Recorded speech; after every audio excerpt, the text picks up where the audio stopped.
Hollywood diary के आज के एपिसोड में आपका स्वागत है। आज हम 2016 में आई हॉलीवुड मूवी कोल्ड मून को हिंदी में एक्सप्लेन करेंगे।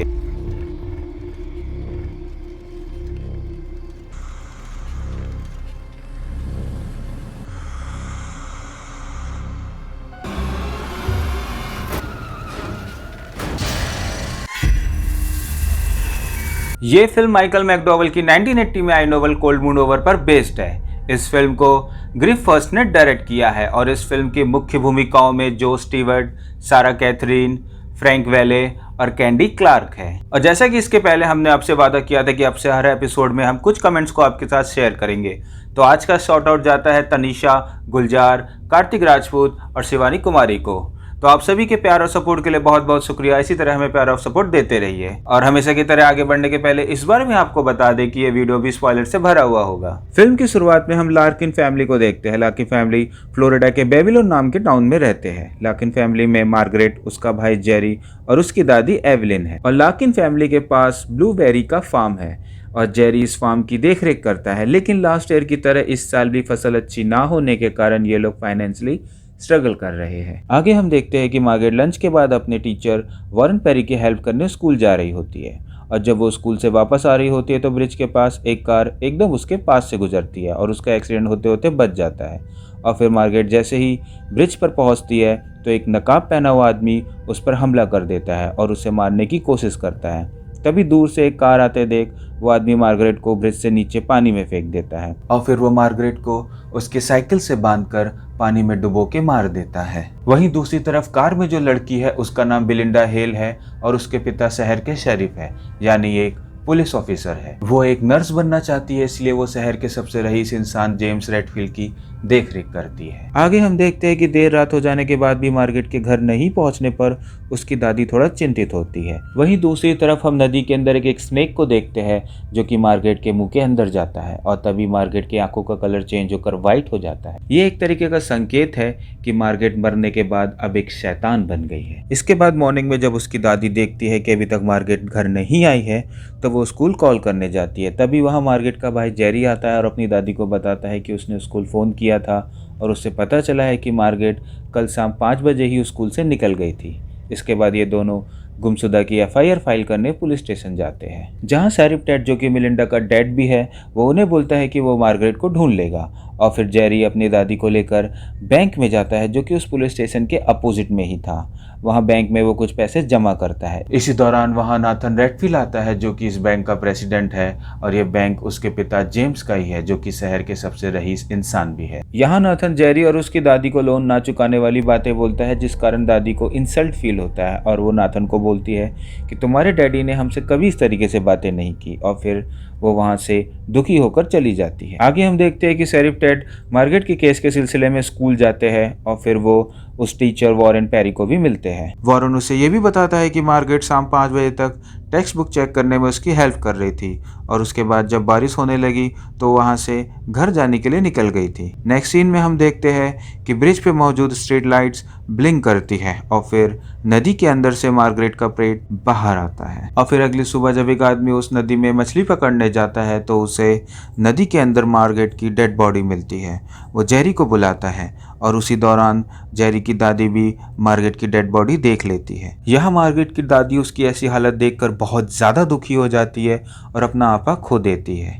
इसके बाद वहाँ पुलिस आती है और उसकी डेड बॉडी को पोस्टमार्टम के लिए भेज देती है। वहीं मार्गरेट की दादी को संभालने के लिए डॉक्टर को बुलाना पड़ता है। डॉक्टर उसे नींद का इंजेक्शन लगाता है ताकि वो थोड़ी देर के लिए सो जाए और इसी दौरान उसकी दादी को सपना आता है। सपने में उसे नेथन रेडफील्ड दिखता है और उसे एक ऐसे संकेत मिलते हैं जिस कारण उसे ऐसा लगता है कि मार्गरेट का कत्ल नेथन ने ही किया है। वहीं दूसरी तरफ पोस्टमार्टम के दौरान ये पता चलता है कि 16 साल की मार्गरेट प्रेग्नेंट थी और उसके पेट में 4 महीने का बच्चा था। और फिर मार्गरेट के फ्यूनरल के बाद टेड जेरी को बताता है कि मार्गरेट प्रेग्नेंट थी। वो जेरी को पूछता है कि क्या उसे पता है कि उसका फादर कौन हो सकता है। वो जेरी को ये भी बोलता है कि हो सकता है कि जिसका ये बच्चा हो उसी ने मार्गरेट को मारा हो, क्योंकि मार्गरेट की उम्र सिर्फ 16 साल की थी और यदि ये बात दुनिया के सामने आता तो उस इंसान को जेल हो जाता। तभी टेड को ये पता चलता है कि दादी का शक नाथन रेडफील्ड पे है वो जेरी को बोलता है कि नाथन के खिलाफ कोई भी सबूत या कोई भी लिंक ना होने के कारण वो इस केस में नाथन को एंगेज नहीं कर सकता। नेक्स्ट सीन में हम देखते हैं कि जंगल में नाथन और बिलिंडा एक दूसरे के साथ इंटीमेट हो रहे हैं। यहाँ हमें ये पता चलता है कि बिलिंडा और नाथन के बीच अफेयर चल रहा है जो इन लोगों ने दुनिया से छिपा कर रखा है। और फिर बिलिंडा के फेस पर खून की बूंदें गिरती है और फिर बिलिंडा को पेड़ के ऊपर एक भयानक प्रेत आत्मा दिखती है। बिलिंडा डर जाती है और वो नाथन को बताती है कि ऊपर एक लड़की है, लेकिन जब नाथन देखता है तो वहाँ कोई भी नहीं होता और फिर ये दोनों वहाँ से निकल जाते हैं। और जब ये लोग वहाँ से जा रहे होते हैं तब नाथन को भी एक प्रेत आत्मा दिखती है, जैसे कि हम जानते हैं कि ये मार्गेट का ही प्रेत है। और फिर नेक्स्ट सीन में हम देखते हैं कि शेरिफ टेड मार्गेट के घर जाता है और वो बोलता है कि उसे टीचर वॉरेन पर मार्गेट के बच्चे का पिता होने का और उसका मर्डर करने का शक है, लेकिन उसकी दादी लगातार चीख चीख कर बोलती है कि नाथन ने ही मार्गेट को मारा है। और वो शेरिफ पर ये एलिगेशंस भी लगाती है कि वो नाथन पर कोई भी एक्शन नहीं लेगा क्योंकि वो शहर का सबसे अमीर इंसान है और उसका दोस्त भी है। और फिर जेरी और उसकी दादी शहर के एक लॉयर के पास जाते हैं और उसे नाथन के खिलाफ केस करने को बोलते हैं, पर वो लॉयर मना कर देता है और बोलता है कि नाथन के खिलाफ कोई भी सबूत नहीं है।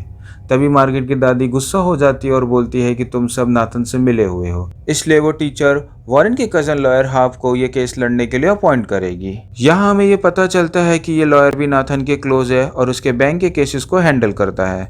वो नाथन से मिलता है और उसे ये सारी बातें बताता है। और जैसे कि नॉर्मली होता है कि यदि आप शहर के सबसे अमीर आदमी हो तो उस शहर के सारे लॉयर और पुलिस आपके दोस्त ही होते हैं। और तभी नाथन उस लॉयर को बोलता है कि पुलिस ऑफिसर टेड ने उसे ये बातें पहले ही बता दी थी। साथ ही यहाँ हमें ये भी पता चलता है कि नाथन की नजर मार्गेट फैमिली की प्रॉपर्टी पर है और वो उस लोन के जरिए उनकी पूरी प्रॉपर्टी को हड़पने की तैयारी कर रहा है। यहाँ हम देख सकते हैं कि नाथन को अब हेलुसिनेशन भी होने लगे हैं। सबसे पहले उसे बैंक में ब्लड दिखता है और फिर मार्गरेट का प्रेत भी। इसके बाद हम देखते हैं कि नाथन को लगातार मार्गरेट का प्रेत दिखता है, यहाँ तक कि जब वो रात को ड्रिंक लेने बाहर जाता है तब भी उसे मार्गरेट का प्रेत दिखता है और वो उसका पीछा भी करती है। वहीं दूसरी तरफ जेरी और उसकी दादी पास वाले टाउन में टीचर के कजन लॉयर हाफ से मिलने जाते हैं। मिस्टर हाफ उनका केस लड़ने को तैयार हो जाता है और उन्हें यह भी बोलता है कि वो इस केस के लिए उन्हें कोई भी फीस चार्ज नहीं करेगा। वहीं नाथन लगातार ड्रिंक कर रहा होता है, तभी उसकी नजर उसके घर में रखी तलवार पर जाती है। नाथन अपने भाई को लेकर उसी ब्रिज के पास आता है और जब जेरी और उसकी दादी उस ब्रिज के पास पहुंचते हैं तो नाथन सबसे पहले अपने भाई की मदद से उनकी कार को रुकवाता है और फिर वो सबसे पहले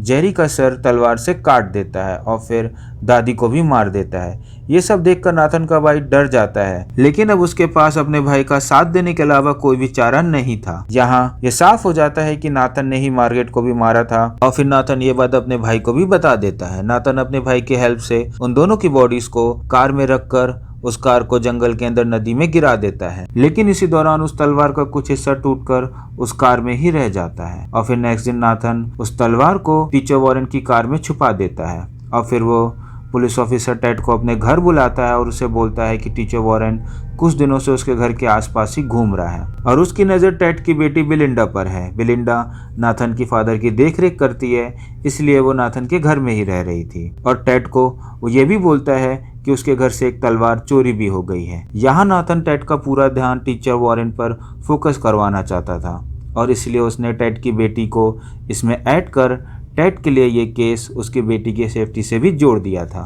आगे हम देखते हैं कि जब कुछ बच्चे नदी के किनारे खेल रहे होते हैं तब उन्हें जेरी का कटा हुआ सिर दिखता है और फिर नेक्स्ट सीन में हम देखते हैं कि पुलिस नदी में छानबीन कर रहे होते हैं, जहां उन्हें वो कार, डेड बॉडीज और तलवार का टूटा हुआ हिस्सा मिलता है। इसके बाद पुलिस टीचर वॉरेन के घर में इन्वेस्टिगेट करती है, जहाँ पुलिस को उसकी कार से वो तलवार भी मिल जाती है और फिर वॉरेन को लार्किन फैमिली के कत्ल के जुर्म में गिरफ्तार कर लिया जाता है। यहाँ नाथन बहुत ही चालाकी से वॉरेन को उस क्राइम में फंसा देता है जो कि नाथन ने किए थे। इसके आगे हम देखते हैं कि जब नाथन कार ड्राइव कर रहा होता है तब उसे वो सारी बातें रिकलेक्ट होती है जो उसने मार्गरेट के साथ किया था। यहाँ हमें पता चलता है कि नाथन ने लिफ्ट देने के बहाने मार्गरेट को अपनी कार में बैठाया और फिर उसे ड्रिंक पिलाकर उसके साथ फिजिकली रिलेशन बनाया और जब उसे पता चला कि मार्गरेट उसके बच्चे की माँ बनने वाली है तब उसने उसका कत्ल कर दिया। इसी दौरान हम देखते हैं कि नाथन को रोड पर मार्गरेट की प्रेत आत्मा दिखती है और फिर वो गलती से उसी कब्रिस्तान में पहुंच जाता है जहां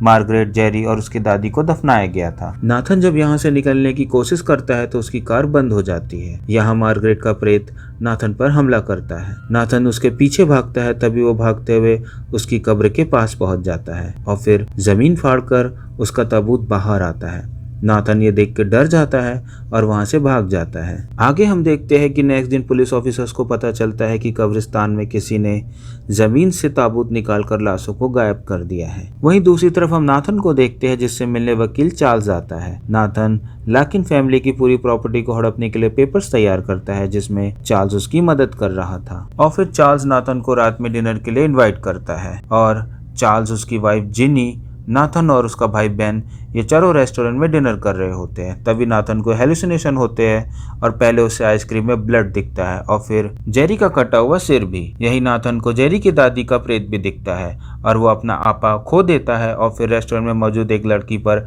अटैक कर देता है और फिर वहां से चला जाता है। नाथन अपने साथ हो रहे इन सब घटनाओं से बहुत ज्यादा डिस्टर्ब हो जाता है और कुछ दिन वो शहर से दूर जाना चाहता है। नाथन अपने भाई बेन को अपने साथ दूसरे शहर जाकर कुछ दिन छुट्टियां बिताने की बातें करता है, जब तक यहाँ सब चीज ठीक ना हो जाए। बेन भी अपने भाई के साथ जाने को तैयार हो जाता है और फिर वो अपने डैड के पास जाता है। वो अपने डैड को बोलता है कि वो बहुत ज्यादा टायर्ड हो गया है, इसलिए वो कुछ दिनों की छुट्टियां लेकर ये समर सीजन डोवेल शहर में बिताना चाहता है। लेकिन ये बात सुनकर उसके डैड उस पर भड़क जाते हैं और उसे बोलते हैं कि तुम मुझसे रिक्वेस्ट कर इस बैंक का प्रेसिडेंट बने हो और अब इस बैंक को ऐसे ही छोड़कर जाने की बात कर रहे हो। उसके डैड गुस्से में बोलते हैं कि यदि तुम ये बैंक छोड़कर गए तो वो किसी और को यहाँ का प्रेसिडेंट बना देंगे और वो नाथन को बोलते हैं कि वो उसे कोई पैसा भी नहीं देंगे। वहीं दूसरी तरफ लॉयर चार्ल्स नाथन को रेस्टोरेंट में उस लड़की पर अननेसेसरी अटैक करते देख बहुत ज्यादा चिंतित हो गया था। उसे ऐसा लगता है कि नाथन की कंडीशन सही नहीं है और वो किसी को भी हार्म पहुंचा सकता है। वो अपनी वाइफ को नर्स नीना के साथ नाथन के घर भेजता है ताकि वो उसके डैड को और बिलिंडा को उस घर से बाहर निकाल सके और खुद शेरिफ टेड के पास जाता है और उसे ये सारी बातें बताता है। वो टेड को ये भी बोलता है कि नाथन कुछ बहुत गलत कर सकता है। इसी दौरान टेड को ये भी पता चलता है कि नाथन की नजर लार्किन फैमिली की प्रॉपर्टी पर है। वहीं दूसरी तरफ नाथन, जो पूरी तरह एक मर्डरर बन चुका था, ये डिसाइड करता है कि वो अपने डैड को भी मार देगा और इसे खुदकुशी साबित करने के लिए वो एक लेटर टाइप करता है। उस लेटर में वो ये मेंशन करता है कि मिस्टर रेडफील्ड अपनी बीमारी और दर्द से परेशान होकर सुसाइड कर रहे हैं और वो अपना पूरा पैसा अपने दोनों बेटों को दे रहे हैं। साथ ही वो दोनों नर्सेस जो मिस्टर रेडफील्ड की देखभाल करती थी, वो उनकी हेल्प भी उसमें मेंशन करता है ताकि ये एक जेन्युइन लेटर लगे। और फिर वो गन निकाल कर अपने डैड के पास जाने लगता है। लेकिन इससे पहले ही नर्स नीना और चार्ल्स की वाइफ नाथन के डैड को वहां से निकाल कर ले जाती है और रास्ते में उन्हें टेड और चार्ल्स मिलते हैं। टेड उनसे अपनी बेटी बिलिंडा के बारे में पूछता है तो वो बताती है कि बिलिंडा अभी भी नाथन के घर में ही है। वहीं दूसरी तरफ नाथन को बिलिंडा दिखती है और फिर ये दोनों एक दूसरे के करीब आते हैं। तभी नाथन को बिलिंडा में घोस्ट दिखती है। नाथन उसे जमीन पर गिराकर अटैक करने वाला होता है, तभी उसे रियलाइज होता है कि ये बिलिंडा है।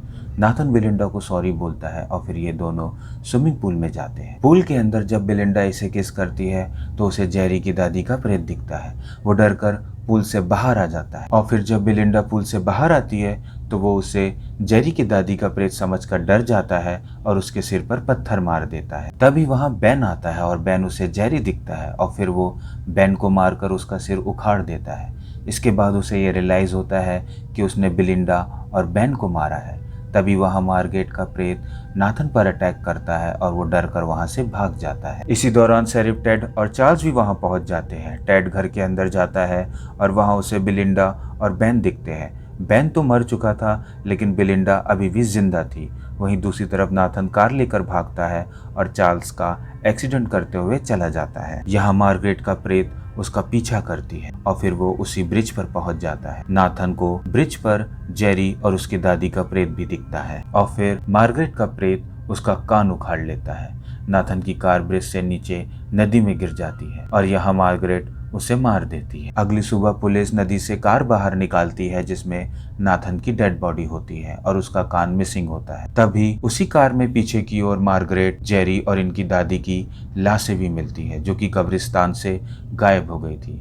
यही टेड को मार्गरेट के हाथ में नाथन का कटा हुआ कान भी मिलता है और मूवी यही एंड हो जाती है। और आप सभी को ये एक्सप्लेनेशन कैसा लगा हमें कमेंट बॉक्स में ज़रूर बताएं और हाँ, यदि आपको ये पसंद आया है तो प्लीज़ लाइक करना ना भूलें और अपने दोस्तों के साथ शेयर भी करें। अगर आपने अभी तक हमारे चैनल हॉलीवुड डायरी को सब्सक्राइब नहीं किया है तो इसे अभी सब्सक्राइब करें और अपने दोस्तों को भी बोले कि हमारा चैनल सब्सक्राइब करें और हाँ, बेल आइकन दबाना ना भूलें और उसे ऑन करके ऑल पर सेट कर दीजिए ताकि हमारे आने वाले वीडियोस के आपको नोटिफिकेशन मिल जाए। और आप सभी हॉलीवुड डायरी को इंस्टाग्राम और ट्विटर पे भी फॉलो कर सकते हैं, जिसका लिंक आपको नीचे डिस्क्रिप्शन में मिल जाएगा। एक बार फिर आप सभी का हॉलीवुड डायरी परिवार का हिस्सा बनने के लिए बहुत बहुत शुक्रिया। हम फिर मिलेंगे आपसे नेक्स्ट वीडियो में, तब तक के लिए गुड बाय।